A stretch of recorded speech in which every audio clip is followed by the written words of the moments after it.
this feels like an illusion, yet at the same time, so real.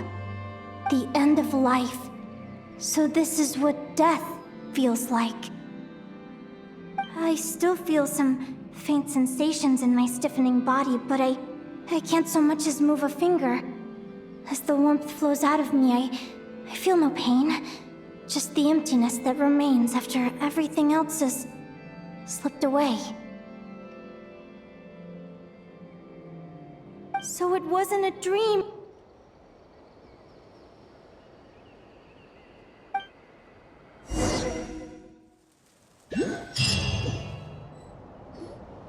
Oh, Linnea, you're awake! Oh, you were out for a long time. You must be starving. Do you want something to eat?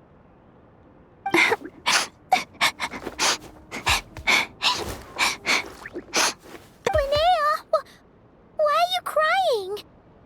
What time is it? It's evening. And it's the day after the quarterfinals. We were watching the match between Celino and Yehoda when you ran over and grabbed Celino's arm. Then, you just passed out. Do you have any recollection?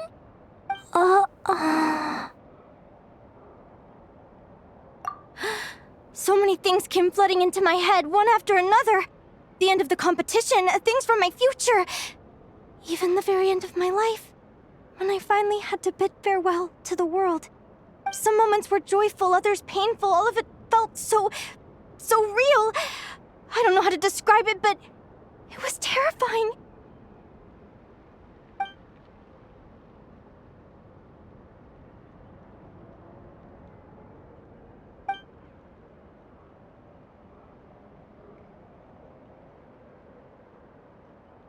Good point. You passed out right after grabbing her. Plus, she said a load of cryptic-sounding stuff. She has to know something about what's going on. Still, is it really a good idea to go looking for her? What if the same thing happens again? Do you remember when we were at Speranza and I told you guys about my childhood? Well, there were a few details I left out. I wasn't a very cheerful kid, nor was I all that brave. Before I told my human parents about being a fae, I spent so many sleepless nights tossing and turning. I knew what might happen once I told them. I desperately hoped they'd say, Linnea, even if you aren't our child, we still love you. But I knew that was impossible. Their own human child was out there somewhere, as were my fae parents. Our family was a lie. And all lies unravel with time. So, even though I was terrified, and even though I knew I might end up an unwanted child, I eventually mustered the courage to tell them. I did what I thought was right. I knew things might not turn out how I hoped, but I wasn't going back on my decision. The same applies this time. I have to see Celino. Oh, Linnea. I'm now realizing that I have no idea where she is. Oh, don't tell me I have to wait until the next round of the competition. Huh? Aquara, do you know where Celino is? Do you remember Celino's scent? That's amazing! You're the best, Aggie!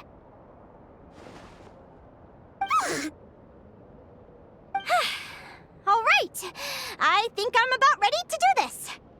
No use delaying it any longer. Let's go!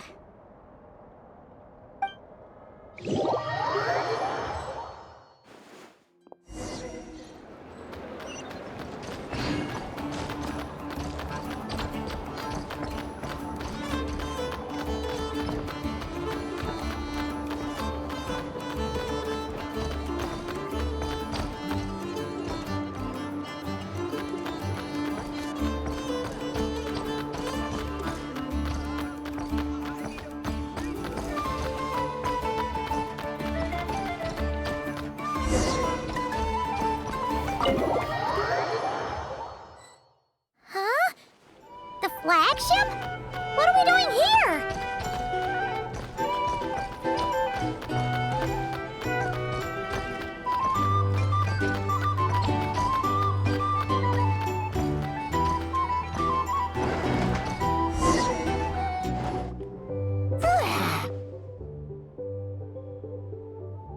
After all that, Seleno's staying in the room right next to ours? No wonder Aguara could pick up her scent. Is anyone there? You're sure this is the right room? Seleno, I know you're in there. Please, I need to talk to you. Seleno? I'm not here. R2? Am not. Quit bothering me. Not a chance! If you don't open the door, I'll be waiting right here outside until you change your mind. I have so many questions to ask you. Can you at least answer this one? Who are you to me? Are you my sister? Open the door! All right. Stop yelling. Come in. That wasn't so hard now, was it? Take a seat. Just to be clear, I wasn't expecting visitors, so I can't offer you much in the way of comfort. Curiosity is a dangerous trait, Linnea. You're gonna regret coming here. Don't say I didn't warn you. You sure about that? Because if I hadn't come here, I'd be regretting it already. Will you please answer me now? Why do we have the same wings on our heads? Why did I pass out when I touched you? And why did I see all those... Visions of your future? So, it wasn't a dream after all. Of course not. Linnea, you're an avid student of the natural world. Surely you're aware of the 6 most common types of Fae? The Vila, Domovoy, Leshy, Volkodlok, Snegovic, and Jack Frosts. Right. Well, there are many less common varieties, too. The legendary Lantern Fae, the Sirens with their lilting songs, and us, the Augury Birds. We foretell both disaster and delight, gazing upon the past dawn and future night. Others fear and revere our might, while we alone detest our plight. I've never heard of an augury bird before, or the poem you just recited. That's hardly a surprise. You can count the number of augury birds alive today on one hand. And that includes you and me. So it's true then. We really are family. Family.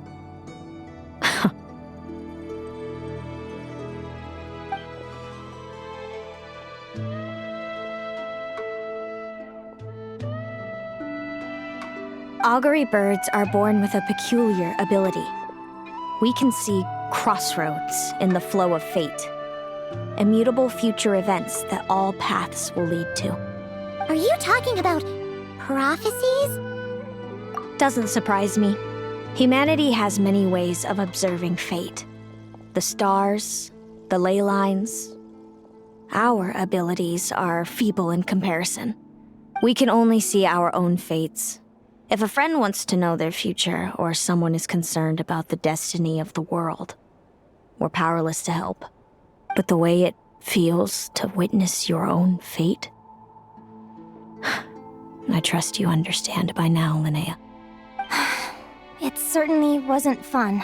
Those prophecies brought a flood of emotions with them, from excitement to frustration to bitterness. By the end, all I was left with was a kind of numb emptiness. I had a goal in life, and before I even had the chance to start fighting for it, I saw how it would end. It's like someone spoiled the ending of a story I was really enjoying. Wait till you've tried to defy fate and found how powerless you are to change it. That's when the real suffering begins. Everything is transpiring as I foresaw, yet I am powerless to change it. Fate is an immutable force. I can but lament as the inevitable unfolds. I do wonder whether giving a man the power to see the future does nothing more for him than slowly crush his spirit.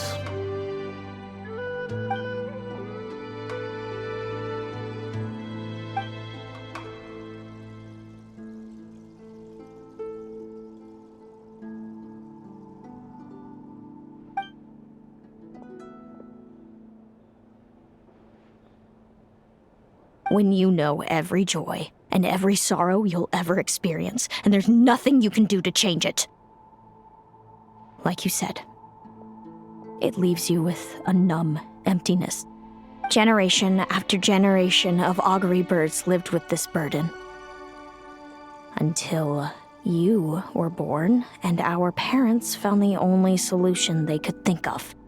If an augury bird is set far from the Fae to grow up among humans, the awakening of their prophetic abilities can be delayed. So that's how I became a changeling. What about the child I was switched with? What happened to her? Don't worry, she had the opposite problem to you. She needed to live among the Fae. She was born with a strange, rare disease that humans cannot cure. If she hadn't been switched, she would have died a long time ago. Our parents saved her life, then raised her as their own. Eventually, her birth parents came to find her, and now they're living together in Snezhnograd. I see. Wow. It all makes sense now. But there's still one thing you haven't explained. Those things you said before I fainted. What did you mean by all that? I meant exactly what I said. I don't like you. But why? No reason. So we're back to this? If you won't tell me, I'll have to guess myself.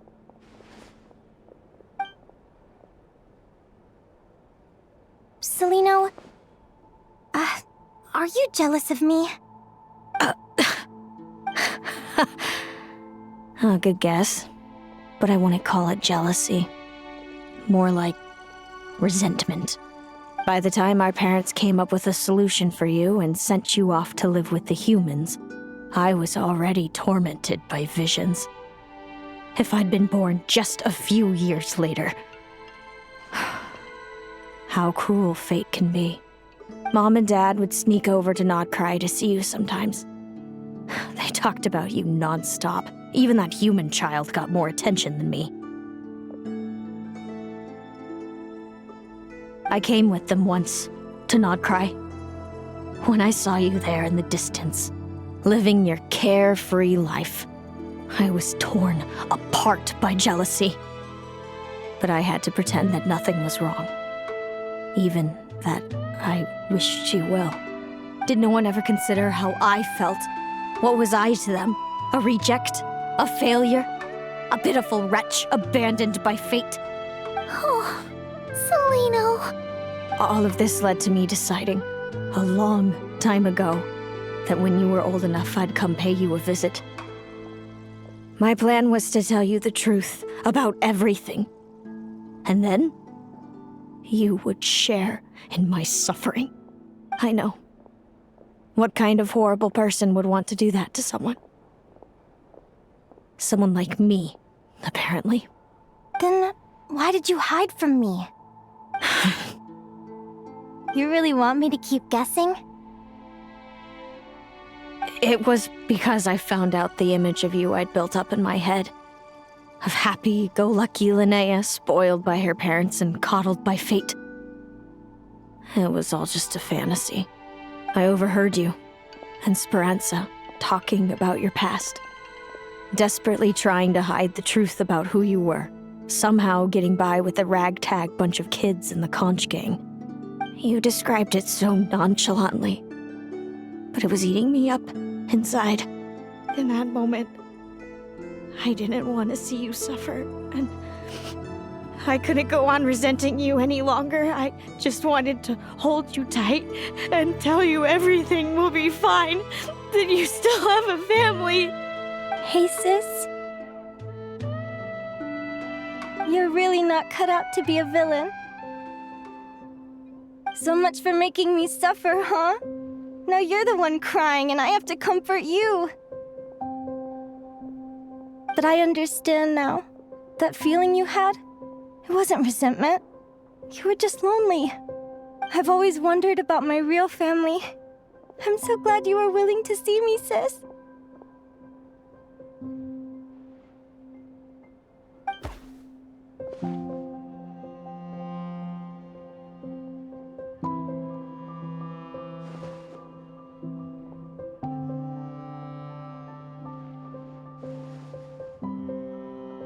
Thank you. All of you. This is not how I expected this to go. Don't mention it. Paimon thinks it's always best to get everything off your chest. That way, everyone can go back to being happy. You're right, Paimon. I haven't been this happy in a long time. Hey, Celino. I was wondering, how did you end up with a Radiant Bladehorn as your partner? All the ones I've seen in the wild have been hyper-aggressive. They certainly wouldn't let me get close enough to touch them. We met that time when Mom and Dad brought me to see you in Nodcry. Hemus was still a baby then. Must have gotten separated from his parents. I ended up looking after him for a while. I suppose our friendship was preordained. Just like my upcoming victory in this competition. An immutable crossroads in the flow of fate. Immutable? You're welcome to try to fight it, if you want. Prepare to experience just how cruel fate can be. Leave this competition and fly somewhere far away. I promise you, something will happen to force you right back here. Or if you prefer, you could go all out and try to beat me. But I have both luck and superior strength on my side. It's a goal few will never overcome. The prophecies we see are the meeting points of every possible path. There are many possible roads into the future. But they all lead to the same destination in the end. Now that I know the pain of seeing my own fate for myself, I have to ask, how have you kept it going all these years? I learned to submit to fate. I just have to accept what will happen. There's no other choice. Since the outcome can't be changed, how I get there doesn't matter in the grand scheme of things. Every crossroad I've foreseen is a curse. So the best I can do is chase a little happiness in the unknowns between them. But what about you, Linnea? What's your perspective? I think I see things differently. How about we continue this conversation after the tournament? I'd rather give you my answer then. All right, just don't get your hopes up about the future. I don't want to see the disappointment tear you apart. I'll be fine, trust me. Anyway, we'll leave it there for today. See you in the arena! It's getting pretty late. We should all get some sleep. It's so noisy. You're staying at the flagship too, right? No need to see me out. I'll be fine. Oh, and thanks so much for keeping me company today. Good night.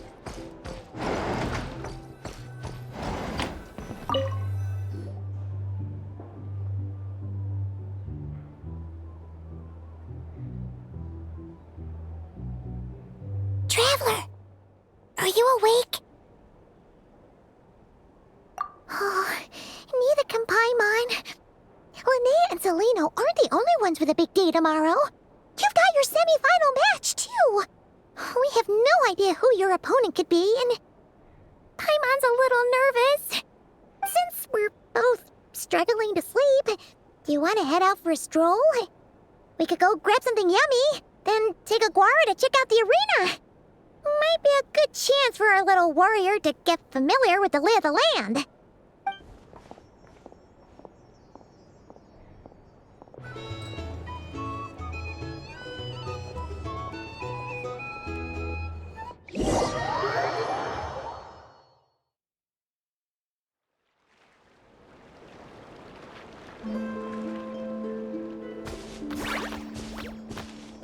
Listen up, Lumi. I've seen Celino's Radiant Bladehorn in action, and it isn't just strong. It's fast, too. Her best way to exploit both of these traits will be to make her Radiant Bladehorn charge you. You'll have to find a way to dodge the attacks, then pick the right moment to counterattack. Linnea! Sure am. What are you guys doing here? Lumi and I were just going over our strategy for tomorrow. Since you're here too, how about letting Aguara join Lumi in some friendly sparring? Yahoo!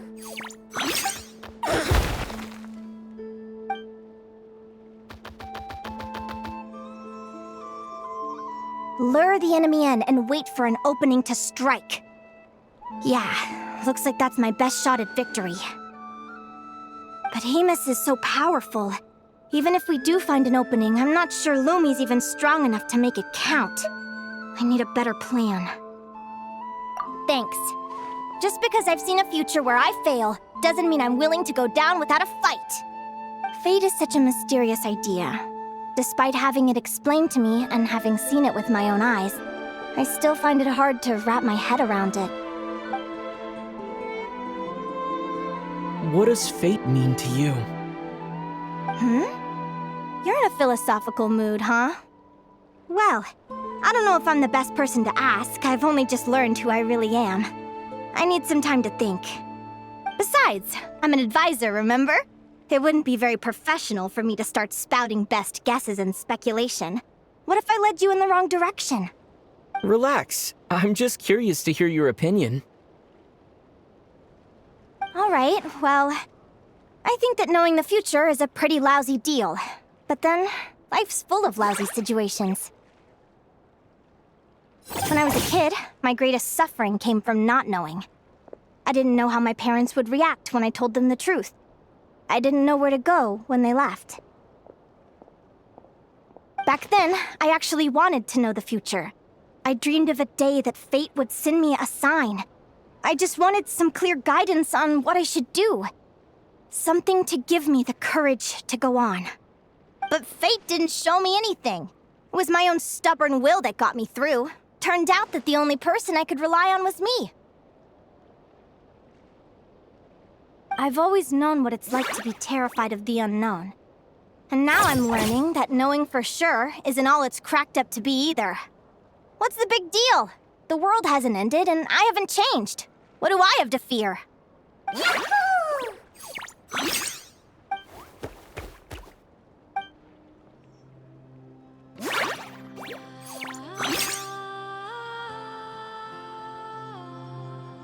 Training session over! Feels like these two are really forming a close bond. All right, I think we're as prepared as we can be. Time to get some shut-eye. Tomorrow, we're gonna face our fate.